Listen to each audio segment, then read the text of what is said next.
Hey guys, as some of you may know, my name is Jesse Mellard, and what I'm going to be talking to you about is stress, or more specifically, the stress cycle.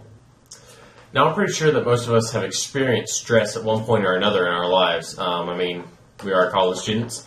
We'll start with what causes stress, and those are stressors. There are two main types of stressors. There's the external stressor, and there's the internal stressor.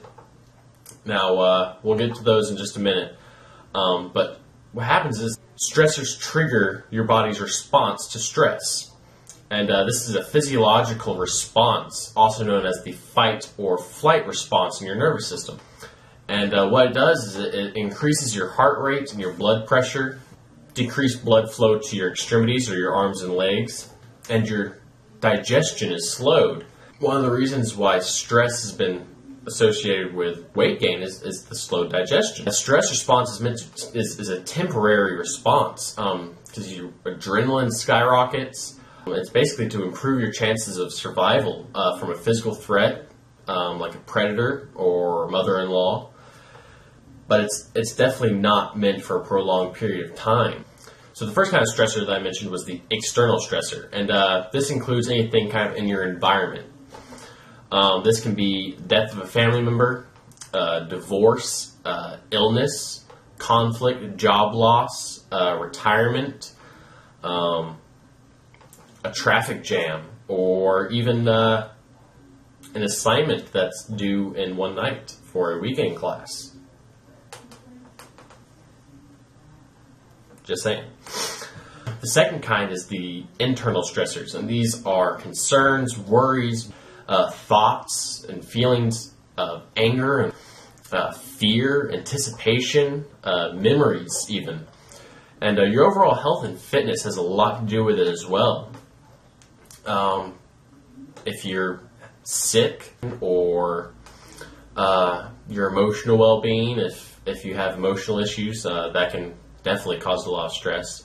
And a big one is the amount of sleep that you get. If you're not getting a solid block of sleep during the night, you'd probably be a lot more stressed than you would be otherwise. And what I think can potentially be one of the most stressful is our own imagination, because 90% of the things that we worry about, little tiny things, little bumps on the road, hardly even noticeable, and it's just how big that we imagine them to be, and kind of playing tricks on ourselves and making it worse than it actually is. But stress doesn't always come from negative events. There are plenty of good things that happen that cause stress as well. Buying a new home and moving in, if you're got a bun in the oven, expecting a child, if you started a new job, especially if it's in the career field that you want, that can be a big one. But knowing what causes stress, that's only half the battle, really. If a stressful situation comes up, think critically about it. Think, hey, is this really as big of a deal as I think it is? There are several things that you can do to decrease the impact of stressors in your life. First of all, just problem solving can really prevent the return of certain stressors from coming back. Managing your time better reduces stress by creating a balance between difficult and pleasurable experiences.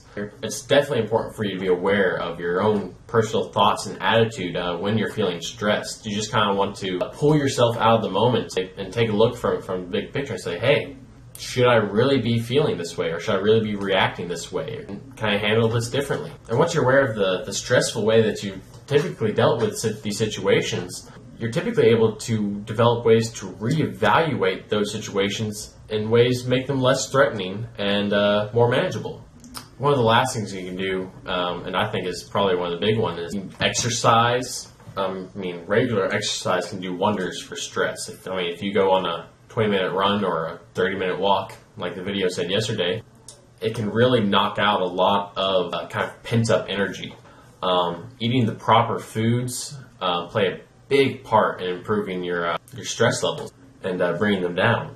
And improving yourself physically can do a lot for you mentally as well, and behaviorally, and you'll feel better. And by developing your physical resistance to stress and learning how to relax, you can really reduce your vulnerability to stressful events.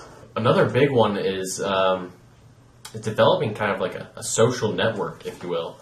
Having social support from friends and family. Definitely, if you have people in your life that are causing you a lot of stress, you want to kick them because they're really not helping. So this was our presentation on the stress cycle. Hope you enjoyed it, and you guys have a great day. All right.